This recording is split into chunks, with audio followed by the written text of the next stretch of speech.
श्रीगुरुभ्यो नमः। श्रीमन्नारायणीयं दशकं 38 श्रीकृष्णावतारवर्णनम्। आनन्दरूप भगवन्नयितेऽवतारे प्राप्ते प्रदीप्तभवदङ्गनिरीयमाणैः कान्तिव्रजैरिव घनाघनमण्डलैः द्यामावृण्वती विरुरुचे किल वर्षवेला। आशासु शीतलतरासु पयोदतोयैः आशासिताप्तिविवशेषु च सज्जनेषु नैषाकरोदयविधौ निशिमध्यमायां क्लेशापहस्त्रिजगतां त्वम् इहाविरासीः। बाल्यस्पृशापि वपुषा दधुषा विभूतिः उद्यत्किरीटकटकाङ्गदहारभासा शङ्खारिवारिजगदा परिभासितेन मेघासितेन परिलेसित सूतिगेहे।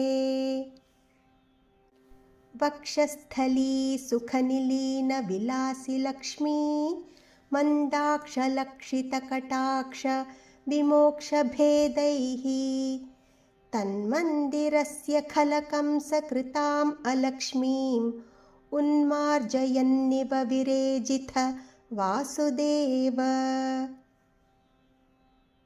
शौरिस्तु धीरमुनिमण्डलचेतसोऽपि दूरस्थितं वपुरुदीक्ष्य निजेक्षणाभ्याम् आनन्दबाष्पपुलकोद्गमगद्गदार्द्रः तुष्टावदृष्टिमकरन्दरसम्भवन्तम्।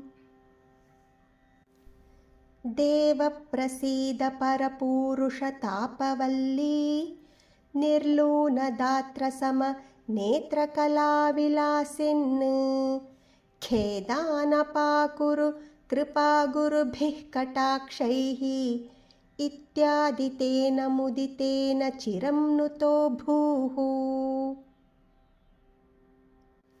मात्रा च नेत्रसलिलास्त्रितगात्रवल्या स्तोत्रैरभिष्टुतगुणः करुणालयस्त्वं प्राचीनजन्मयुगलं प्रतिबोध्यताभ्यां मातुर्गिरादधिथ मानुषबालवेषम्।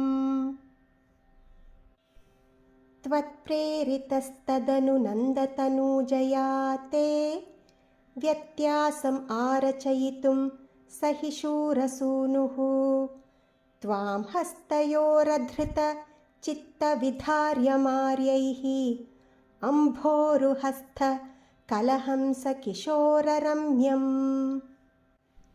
जाता तदा पशुपसद्मनियोगनिद्रा निद्रा विमुद्रितम् अथाकृतपौरलोकम् त्वत्प्रेरणात् किमिव चित्रम् अचेतनैर्यत् द्वारैः स्वयं व्यघटि सङ्घटितैः सुगाढम्।